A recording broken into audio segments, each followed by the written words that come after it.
Wow, I have never been so nervous to film a video. So today's video is obviously a sit-down video. I took a picture of my setup so you guys can see. I have put my heart into this video and I still feel like I'm not gonna like the outcome of it. And there's a reason why I've never sat down in the last 3-4 years, why I've never sat down and filmed this video, is because I want this video to be as perfect as I can have it. Eliza Freed, if you ever see this, which imagine that would be amazing, but if you ever see this Eliza Freed, just know I'm putting my heart into this. I'm trying as hard as I can. This setup is so sad, and obviously as you can see my makeshift tripod going on right now, I already know this video is going to be so long. It is 8:42 right now. Let's see what time we finish making this video. Okay, enough rambling. Guys, today's video is going to be my review on the Lost Soul series. This is not going to be a graded review. I plan to do like graded reviews on my channel very soon, but this is not being graded. This book exceeds every rating that I could ever give it. Hence why this is my first solo book review. I'm gonna give my own personal backstory on how I found these books, why these books impacted my life so much more than any book I've ever read, and I've read hundreds of books. Maybe this book might just seem like another new adult book to someone else, but these books to me have changed my life. First thing I'm going to talk about is timing. Timing is everything. I truly believe, especially after reading these books, I truly believe that whatever is meant to be will be. For me, it's God. God gives you what you need at the exact time you need it. That is what these books are for me. I read these books at the exact time that I was meant to. Like, some people have Harry Potter or Twilight. I also love Twilight, but how some people have Harry Potter and Twilight and those big name brand series that like affected their childhood and how they live, how they grew up. That's what these books are for me.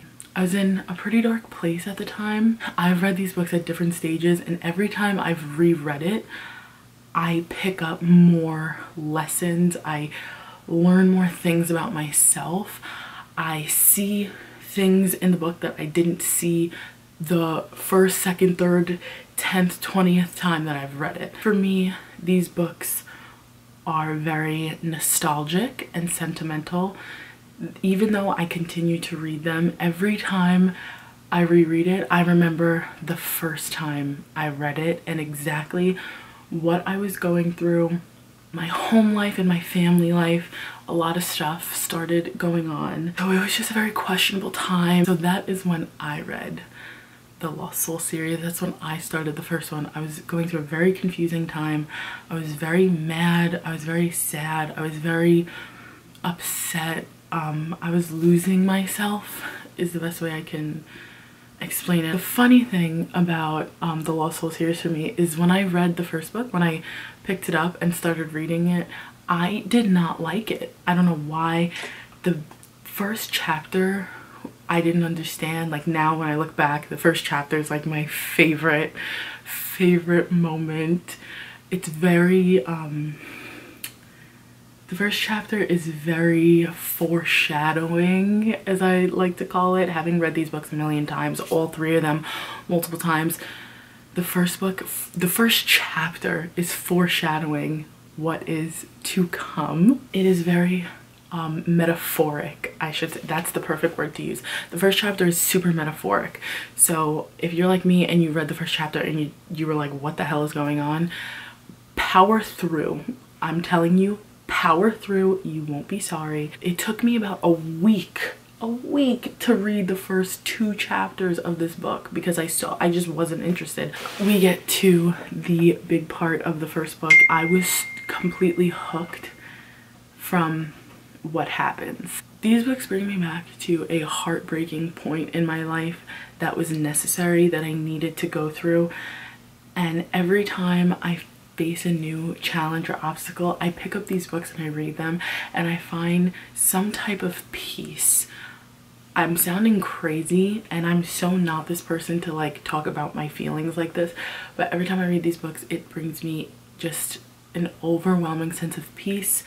And then I get to the last book and I'm far from peace after I read the last book. In the section about the author, there is I don't know if Eliza Freed wrote about the author or someone wrote about the author, but the very last line of the about the author at the end of the first book, and I just read this like 20 minutes ago and I thought it was so fitting. It says, although Eliza enjoys many genres, she always loves a good romance. The more screwed up, the better.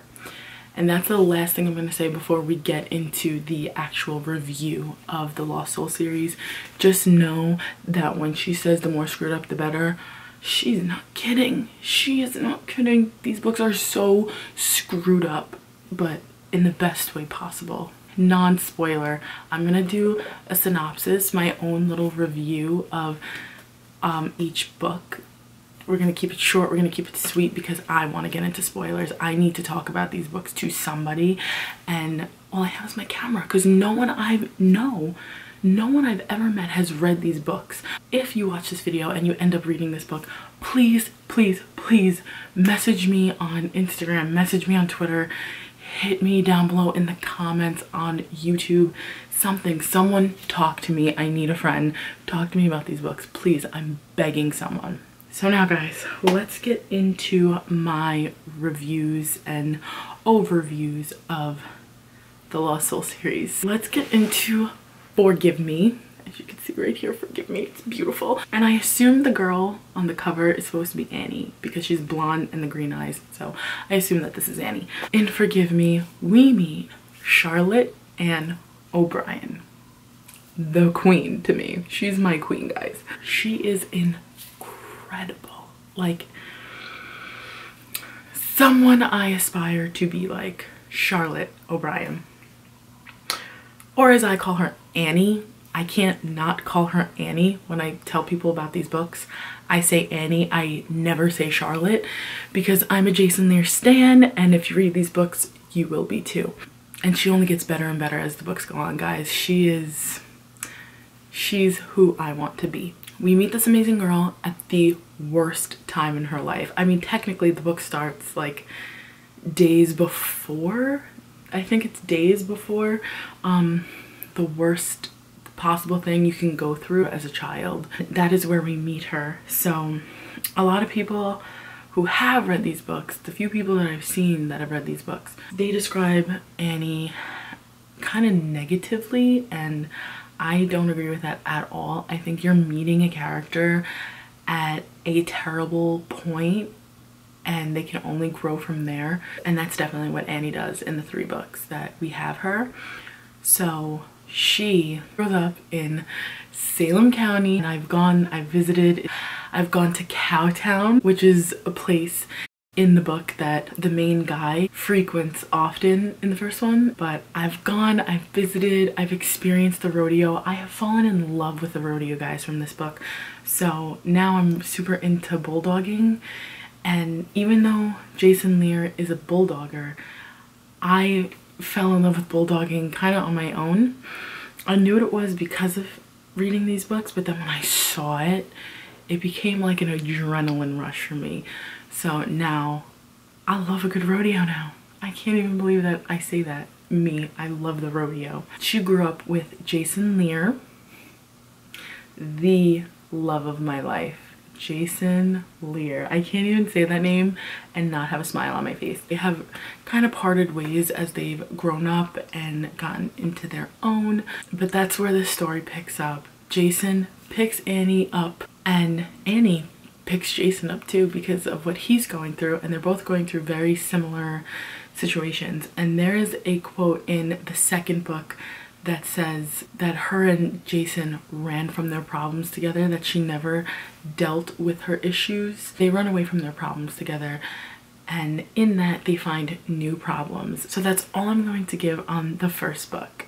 So the second book is I really can't even say anything. I don't even think I'm gonna do a synopsis of or a summary of Redeem Me and Save Me, because you'd have to spoil Forgive Me. So I'm not gonna go into, I said I was gonna do all three. I'm not gonna do it. Now, if you haven't read these books, truthfully, whoever watches this, thank you so much for watching this video. Like this, I'm putting my heart out there on this one. So thank you so much for that. But I want you to stop watching now, because now I'm going to be talking to the people that do read it. And if you're watching this video and you end up reading this series, I really want you to come back, hear my thoughts and opinions on it, and then let's discuss. Like, that's mainly what I want to do this for. I just want someone to talk to me about these books. I'm pretty sure this is the first review of these books on YouTube. That's very special to me. I hope one day there's millions of reviews of these books on YouTube, but hi honey, this is the first one. Now we are going to get into spoilers. There's so much to spoil, guys. There's so much to spoil. So please don't watch the rest of this video if you plan on reading this book. Okay, welcome to the spoiler section of this video. And I don't think I'm going to talk about this chronologically. I'm just going to discuss this series as if I'm just talking to my friend. I'm trying not to be too organized because I'm going to stress myself out. My favorite character moment, and when I say character moment, I mean, you know, in English class where you learn about the hero's journey, what gets them from here to here and everything that they have to go through in that journey. There are two of those moments for me in Forgive Me. The first one is the New York City scene. What makes Annie such a strong character for me, and why I hope to emulate her and why she inspires me, is her big development. How she goes from the most horrible situation anyone can go through, which is the death of her parents, because I forgot we're in the spoiler section now, so I don't have to watch my mouth anymore. So going through the death of her parents, we see her at the absolute worst point of her life, and this is towards the end of the book. What I'm reading from right now is page 249. So and I'm reading this off of my Nook, so I don't know if it's the same for paperback. I would love to have these books in paperback. She's having a conversation with Margot. I love Margot. And she says, I see the city in a different light. It's 7:30 and I know there's someone out there already too drunk, and the person that just got fired is sitting next to them. The betrayed, the abandoned, and the forgotten. The homeless man begging for money to take back to his homeless wife. A mother dying and a drug addict buying. I look at the twinkling lights of the buildings beneath me and I am in awe of life. That to me is the epitome of New York City, first of all.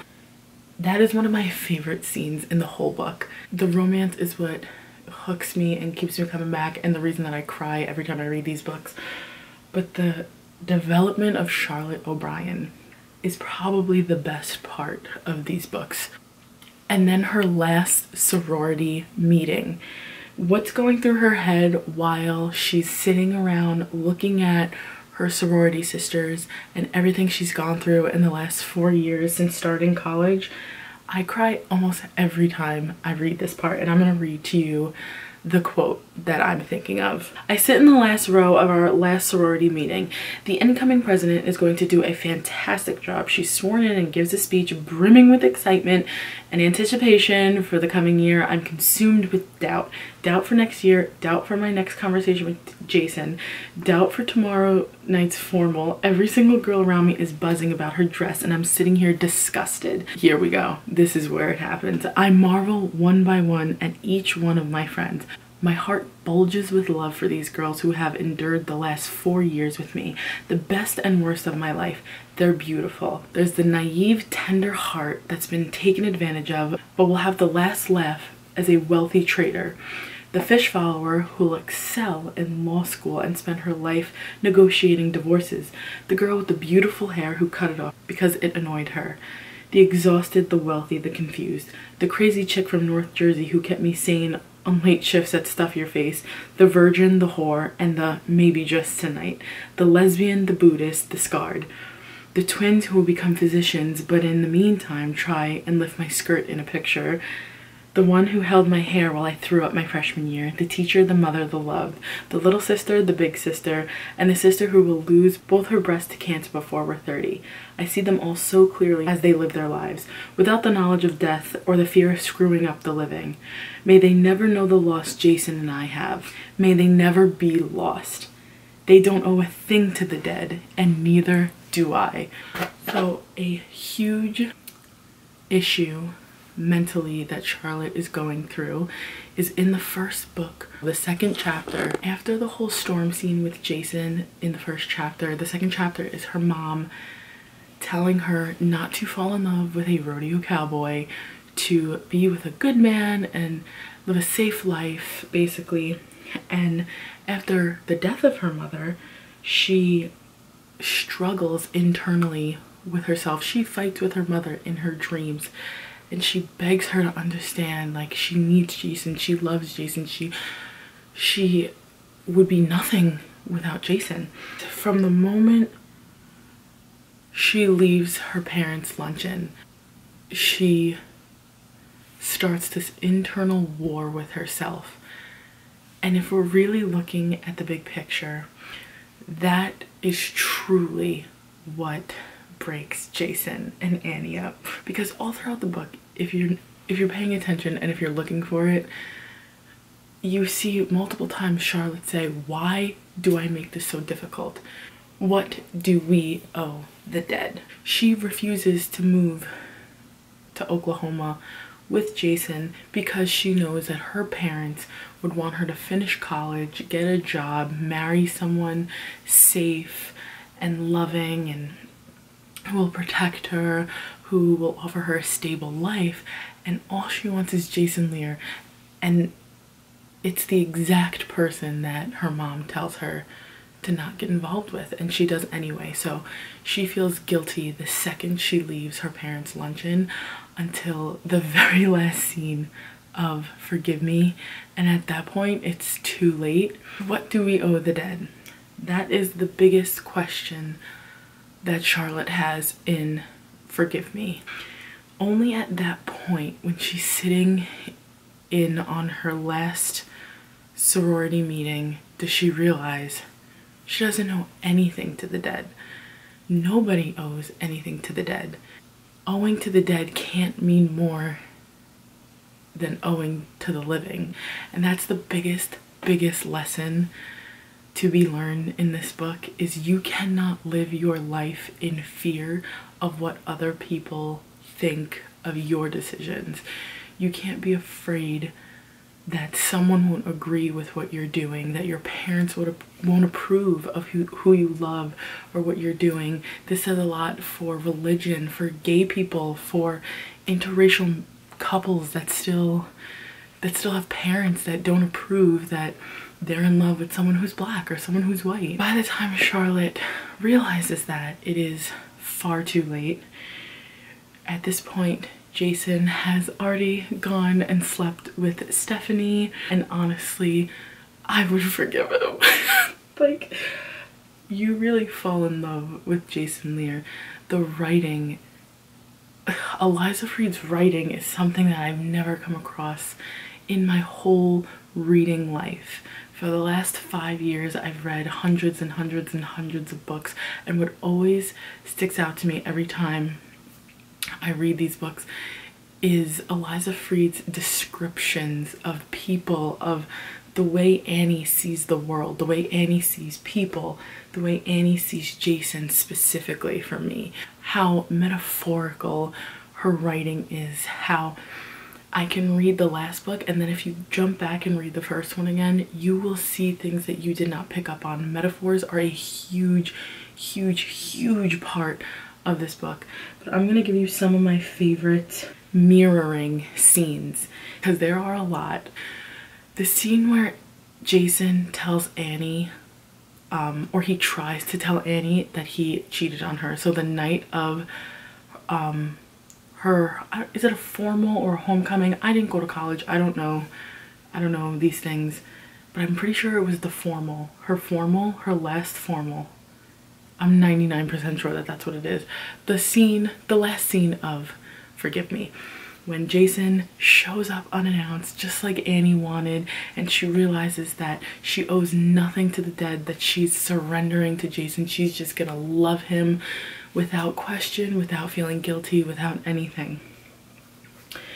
And he comes to her, and you know it from after you've read all 3 books, you know that he was about to tell her what he did the next day. He was not gonna wait, nothing. He was gonna tell her. And the line is, "Annie, forgive me, I don't deserve you." I'm pretty sure like that's what he says. I don't know what order he says it in.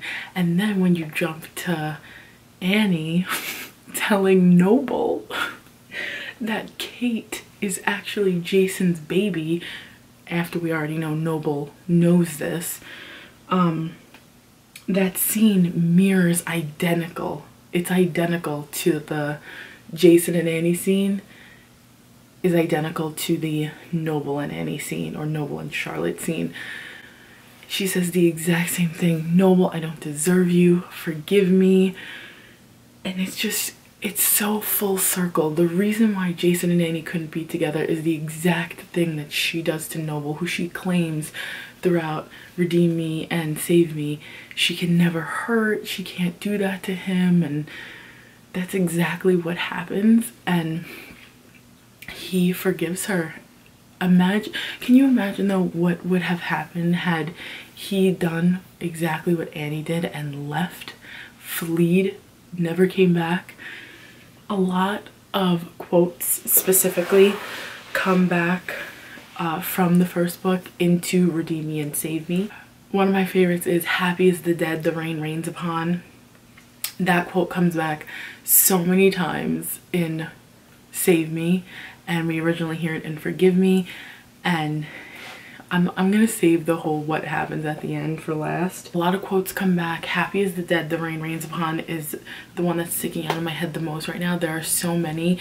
If while editing this video, because right now it's driving me crazy that I can't remember them all, I will list them, the quotes that are mirrored in all 3 books that originally come from the first book, that come back so many times. And that to me is exactly how I feel when I reread these books. That quote, "Happy is the dead the rain rains upon," is true, proves true in the first book, and then it proves true again in the second book. With all the funerals Annie has to go to every single time, the rain is a huge metaphor. And of course at Jason's funeral, yes guys, Jason's funeral, Jason Lear dies. Jason Lear dies, and he takes my heart with him. Every time quotes come back from these books, every time they come back, they have a new meaning. Kind of like how every time I read these books, I'm reading to look for a new lesson to learn in them. Or when you reread any book, not just these books. For me, it's these books. For you, it might be when you listen to the same song, or when you had a song in middle school that made you sad and you listen to it 5 years later and you hear a new meaning. There's a new reason why that song is now your favorite song again. That is a huge thing about these books that I love, that everything comes back full circle, and you see how something that meant one thing at this point is still true, but it has a new meaning. I hope I'm making sense how something old can still be new. It has a new meaning to it, even though it's the same thing. One of them I know is, if you can't get out of it, get in it. Or foreshadowing. That's something I really want to talk about. I love a good foreshadowing moment, but the only annoying thing is you never know it's foreshadowing unless you get through the whole. You don't know it's foreshadowing until you get through the whole thing. A huge foreshadowing moment for me that I thought was so funny is Annie's sorority motto is "Seek the noblest."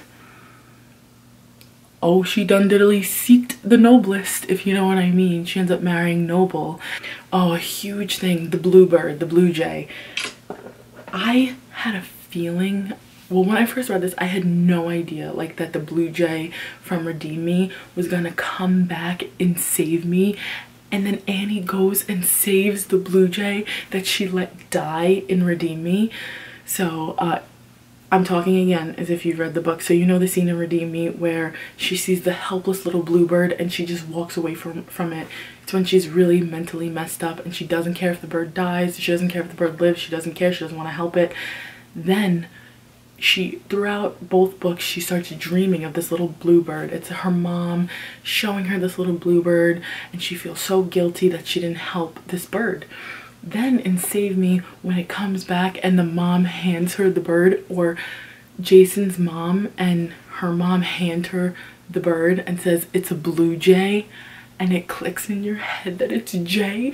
Like, where is Jay? What happened to Jay when Jason died, when Stephanie went to jail, when Annie had Kate? Like, I thought of Jason Jr. I spent so much time going over the sorority speech. It's such a foreshadowing moment of the upcoming book. The line is nothing lasts forever, including our time together.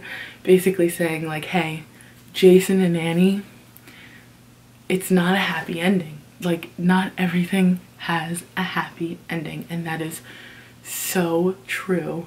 And it is so, another lesson that I really had to learn is that not every love story is going to have that perfect bow on it. That's another quote. Be careful with perfect Annie. It's brilliant at hiding its flaws. And then Noble hits you with a, I never said flawless, I said perfect. That part is one of the greatest scenes to me. And it's the epilogue of Save Me.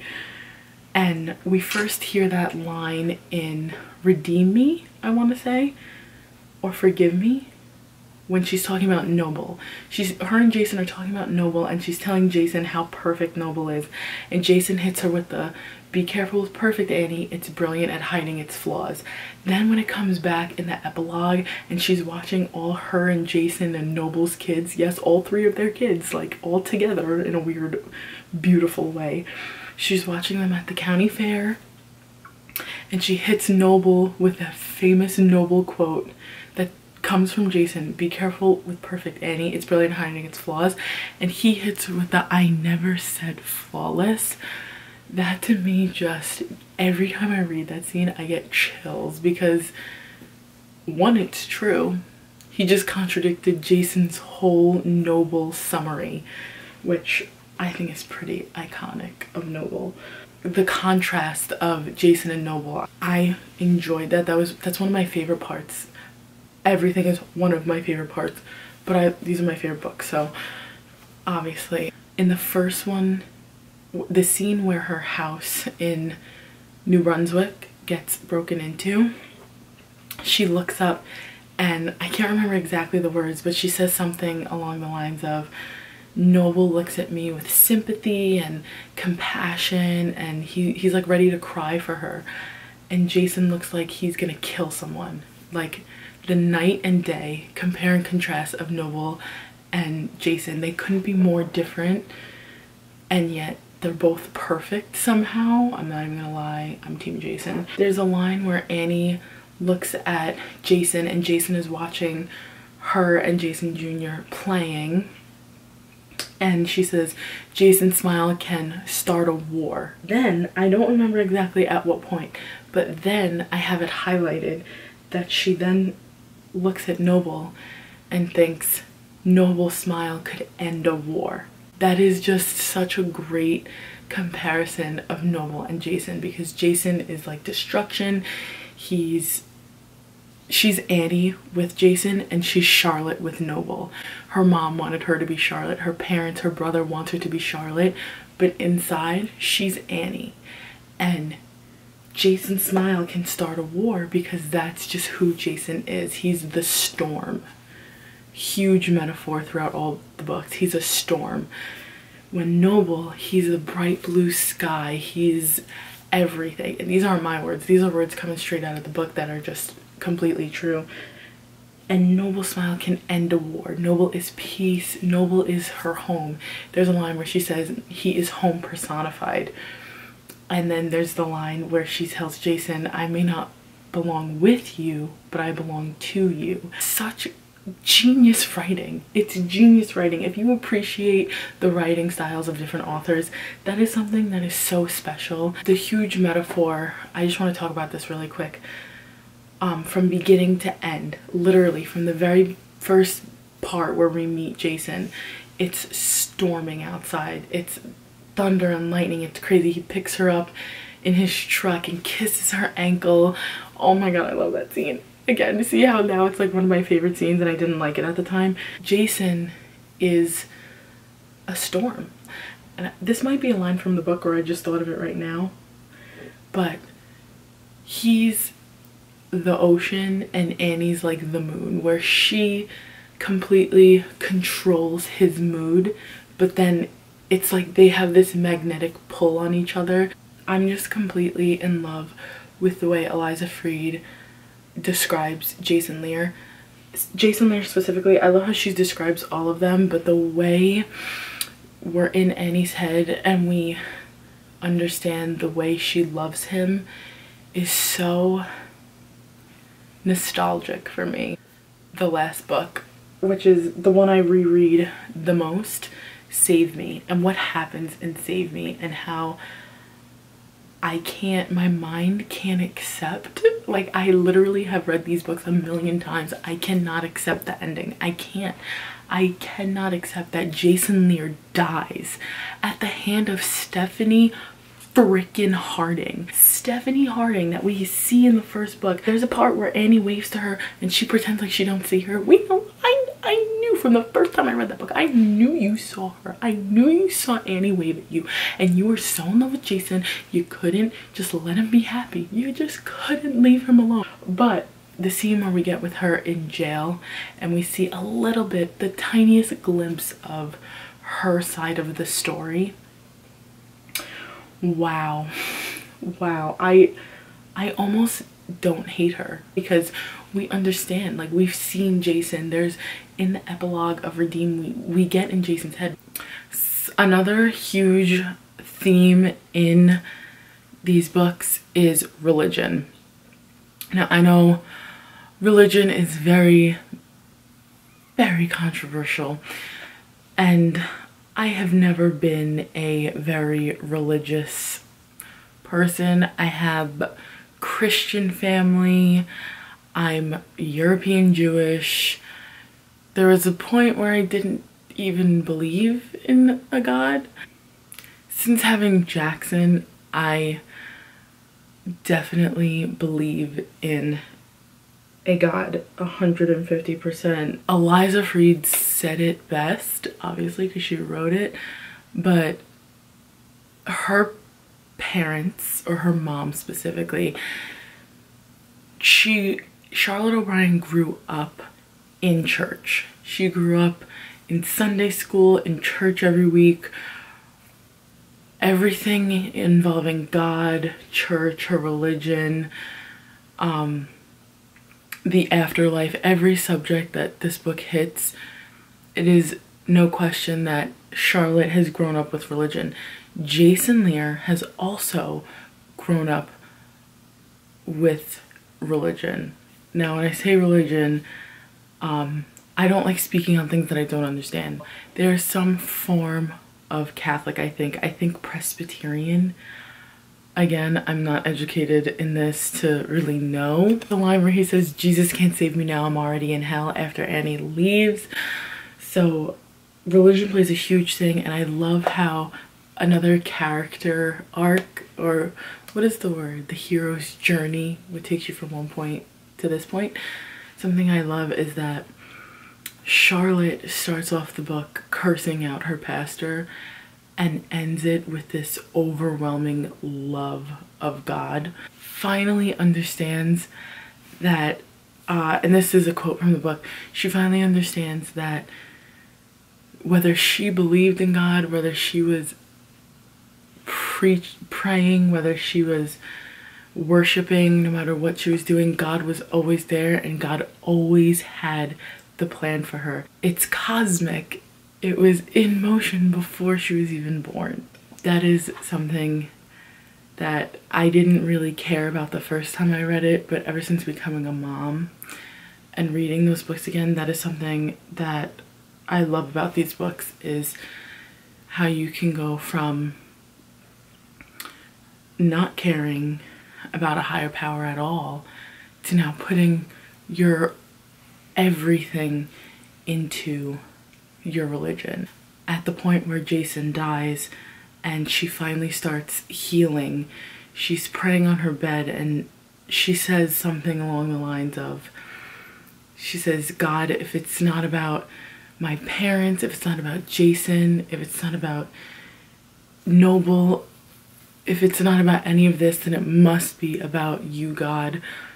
She talks to God, whether she realizes it or not, she talks to God throughout all 3 books, and you really see her as a character develop from how she first starts off talking to God and her pastor, and her views on church, and how she can't even listen to a certain hymn, like, and then coming full circle, her religion reminds her of her mother, brings her back to her mother. Her religion brings her to Butch, brings her back to Jason. Just think about this in the scene where the first time she goes back to church and she sees Butch and he's leaning on the car. If she didn't go back and help him, she probably wouldn't have had her daughter, Jason's daughter. Jason would probably still be alive. So many things could have happened had she not gone to church. I really connected with that part of the series. This is the greatest love story I think I've ever read.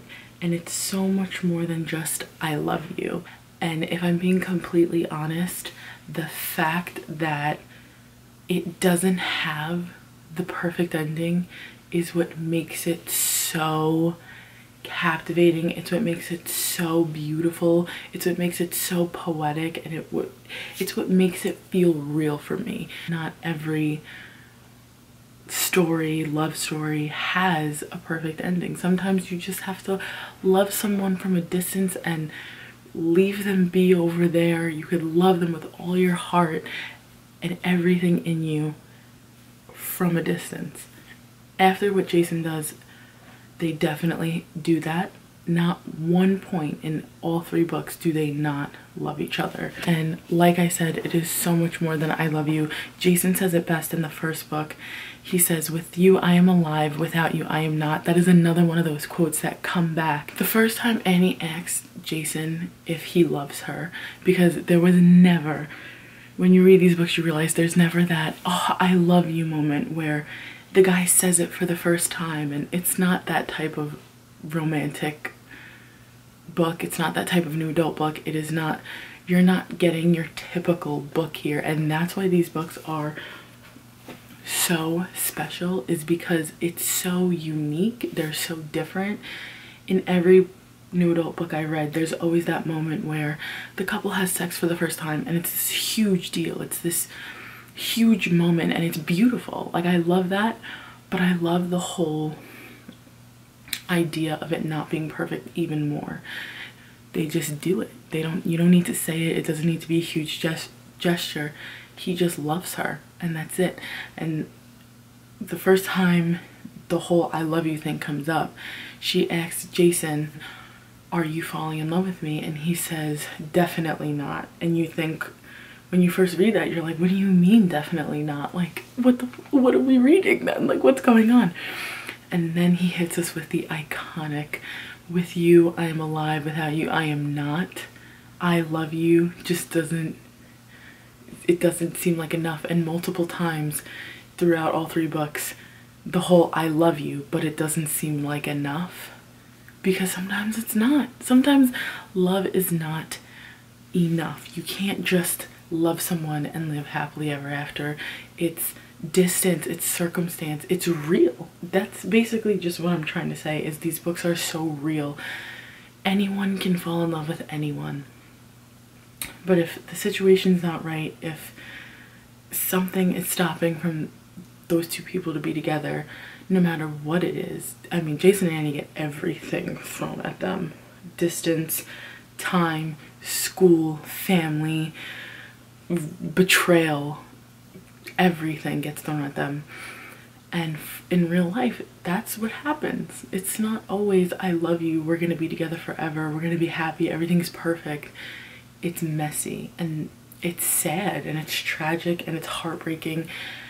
And most of the time, people don't end up together forever. Even though you know those people are meant to be together, you want them together, you're rooting for them. You could love someone with your whole heart, and it's just sometimes it's not enough. And for Jason and Annie, it's not enough, because even though after Jason cheats on her, Jason gets Stephanie pregnant, Jason has a baby with someone else, Annie gets married, she moves on. She was trying to have a baby with Noble. She has a happy life. She's happy. She has friends. She has her family, or what's left of it. She has her brother. She has her niece. She has Noble. She has Noble's family. Even after everything, all that happens, Jason is still bulldogging. She's still in New Jersey. After everything, not once in these books do they ever stop loving each other.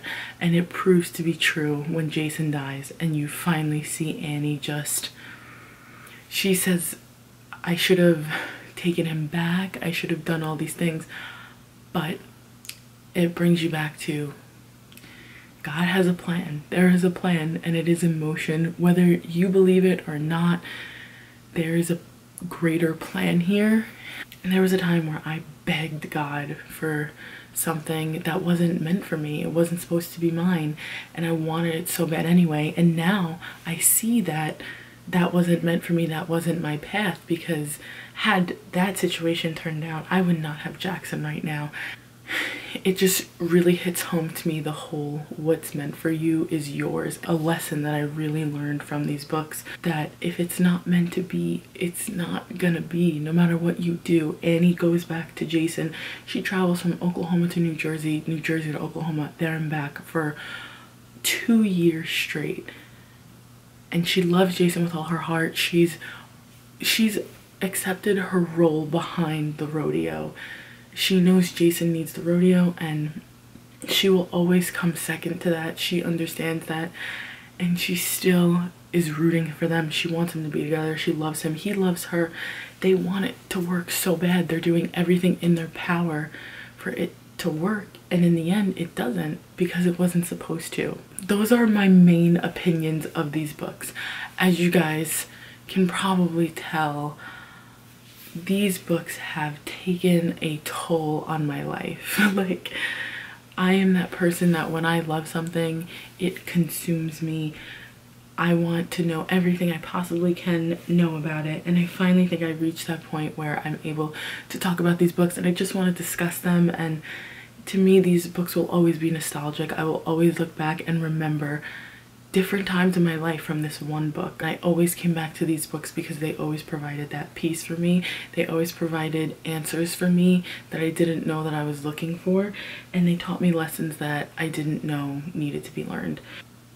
To wrap this up, I have some questions for Eliza Freed. Some questions that I have that are left unanswered after reading all these books so many times is, one, can we please get the series in Jason's point of view, Eliza Freed?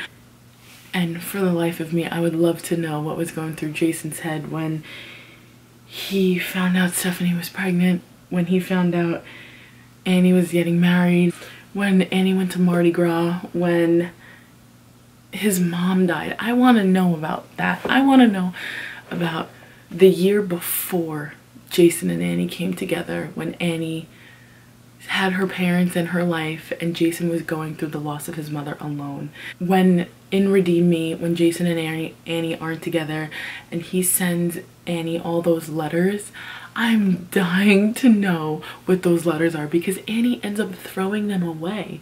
So there are words from Jason that we don't even know about directed at Annie. So imagine if Annie found those letters after he has been passed away. Like, I'm dying to know what those letters say. Okay guys, so my backup battery is now dying. But what I was saying was, I would kill to get a Stephanie point of view. Imagine what Stephanie was going through while she was pregnant, while she had her baby, while she's raising her son, and she knows full well Jason hates her. Like, he just straight up says he can't stand her, he can't look at her, he hates her voice, everything. He hates Stephanie. So imagine what Stephanie was going through. It almost makes you understand why she killed him, right? Anyway guys, this video, let's get our final time check. 11:04. It's been a nice 2.5 hours talking to you guys about this book. I would not be who I am today if I didn't read those books. And I feel like we all have that thing that makes us who we are, that helps shape us, that was there for us. That it's not necessarily a person, whether it's a band. I know millions of people have bands that influence their lives in ways that other people would never understand. That's this for me. So I know that I probably sound crazy. If I could tell Eliza Freed one thing, I would just say thank you, thank you, thank you for saving my life in more ways that I can't say on YouTube, and giving me hope for humanity, hope in religion, hope in people, that even after people do horrible things, they're still people, they're still good people. People make mistakes. So thank you, Eliza Freed, for that. I'm gonna leave it here. This is my first ever book review. I'm sorry guys if it was all over the place. Yeah, thank you guys so much for watching this video. This video was my heart to you. So I look forward to making more. There's definitely a few more books that I love, that I would love to sit and just talk about, but this one had to be the first. So if you guys liked this video, if you guys are into new adult reading, are into book reviews, if you guys are a mom, you're into mom life, if you like beauty and makeup, make sure you guys check out my other videos, like, subscribe, come back for more. I definitely plan to be making more book related videos and mom related videos. But thank you guys so much for watching. I don't even know what to say. I feel like I can't get it all out there. There's so many things that I can go on and say about these books, and it doesn't feel like enough. Everything I said, it still doesn't feel like I'm doing them justice. But thank you guys for watching, and I will see you in the next video. Bye.